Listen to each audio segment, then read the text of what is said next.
Now, do you think men are being treated unfairly? Is it time for men to take a stand and a fight against feminism? Mike Buchanan thinks so. He set up a new political party called Justice for Men and Boys. He's on the line. Morning to you, Mike.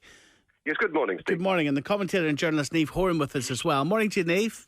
Good morning, how are you? Good morning, good morning. What's the idea here, Mike? What's the problem?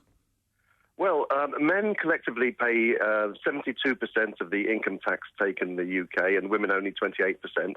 That's about £64 billion more. But for over 30 years, men have been ever more assaulted by the actions and inactions of successive governments. Whenever legislation or official guidance favours one gender over the other, it always favours women over men. And I'm not aware of a single piece of legislation which favours men over women. And finally, the coalition is just as bad as the preceding Labour administration in this regard. Niamh? Right. Well, I just had a look at the website and I showed it to two guys here this morning, and both of them thought it was mad. So I don't even know if he's the men on his side. I mean, you're talking about a new political party here. There's already Fathers for Justice out there. It was set up by a man who claimed he was denied access to his children, and it's done in the name of children. It's all very positive. So if he wants, that's the only way that I can see that men suffer any injustices when it comes to the courts and family law. But if he wants that, he can join that party. But I don't see why he needs to set up this new thing, which seems very anti-women in my opinion.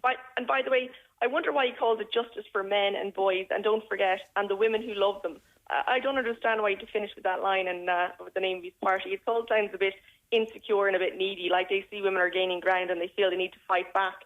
I've also seen on the website a couple of anti-feminist links. It's all very negative, you know. I mean, feminism advocates social, political, legal and economic rights for women.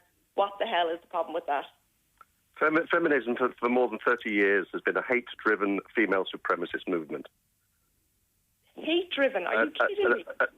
Very much so. I mean, now, I mean, if we talk about, let's talk about specifics. At least 40% of victims. Niamh, I didn't interrupt you. At least 40% of victims of domestic abuse and violence are men, and probably a good deal more because men are far less likely to report it. The taxpayer finances over 4,000 places in refuges exclusively for women, and just 15 for men.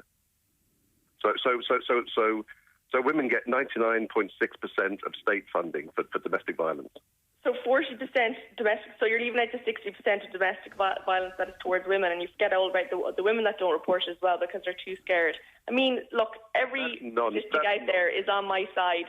Women in Ireland and the UK, they work less, they earn less, they're more likely to suffer from depression than men. Men, on the other hand, are overrepresented in government on boards of the top 100 companies. They're more likely to be unemployed, suffer from higher rates of alcoholism, and more likely to go to prison. So, if anything, they're you know what I mean? They're proven to be more of a weight in the system in the long run. I'm sorry, but the reason why men dominate corporate boards and parliament and so on, has been very well understood for a good many years. In the year 2000, the renowned sociologist Catherine Hackim published a thing called preference theory. And she showed in that while 4 out of 7 British men are work-centred, only 1 in 7 British women are. So that's why men dominate things like Parliament. I've heard it all now. Right.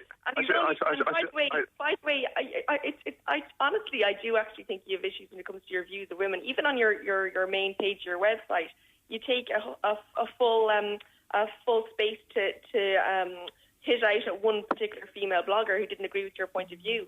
You call feminists on your website misandrist, militant feminists. Not all feminists are man-hating. You do know that. No, they aren't. But the only politically important strand of feminism for well over 30 years has been militant feminism, and that is very much driven by misandry. Most people out there have never even heard of the word misandry. Well, can I just say also, you talk about inequality. I mean, if even you look, I just wonder where you were on February 28th back in last month. You know what that was, no? No. That was called Equal Pay Day in Europe, right?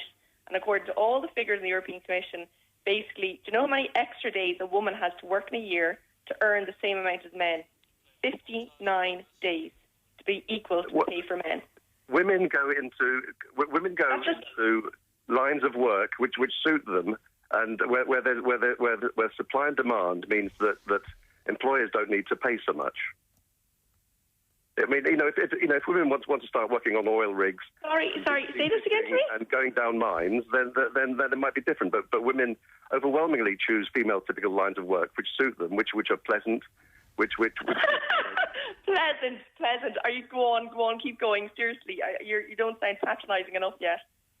Go on. Women soon choose lines of work which are more pleasant. Go on. Yeah. For example, 95% of work-related deaths are of men. Why are women not going into those lines of work? Listen, look, time and time again, they're proving the figures. The figures are right there that women want to get into these. I was talking to a woman last year. She was one of the most influential women in business in Ireland, right? And she was saying how difficult it is to get into the boardroom, to get your say heard. I think it's about 4 to 7% of women are on boards and the top 100 companies in Ireland. I'm sure it's roughly the same figure for the UK. And you're telling me that it's because women want to chase more pleasant lines of work. What would you call pleasant? Like knitting and flower arranging, or? No. I mean, come on. I mean, I've heard many women say they want a better work-life balance. And how often do you think that means they want more work? Better work-life balance. But what about the people who want to chase these jobs? Do you think all women just want to sit at home and have babies? Is that it? And make dinners? I'm not saying that at all. But women do not like to do what it takes to compete at the top levels of business and in other areas. Sorry, what did you say there? Women do. I'm sorry. Did you just say they don't have what it takes to compete in the top level of business in other areas? I'm saying the number of men who are willing to do what it takes to get to the top of business hugely outnumber the number of women. And there's very clear evidence, which we have on our website. So where on earth do you get that from? Sorry, what's that? The amount of men. Say, what did you say again? I said the number of men who are willing to make the effort. Where is this research which defines the amount of men who are willing to do something? Where on earth are you getting that from? I mean, that's my experience from over 30 years as a senior businessman and consultant. So you can't back it up with any research, with any statistics. It's just your biased opinion to say that the amount of men who are willing to do something supersedes what women do.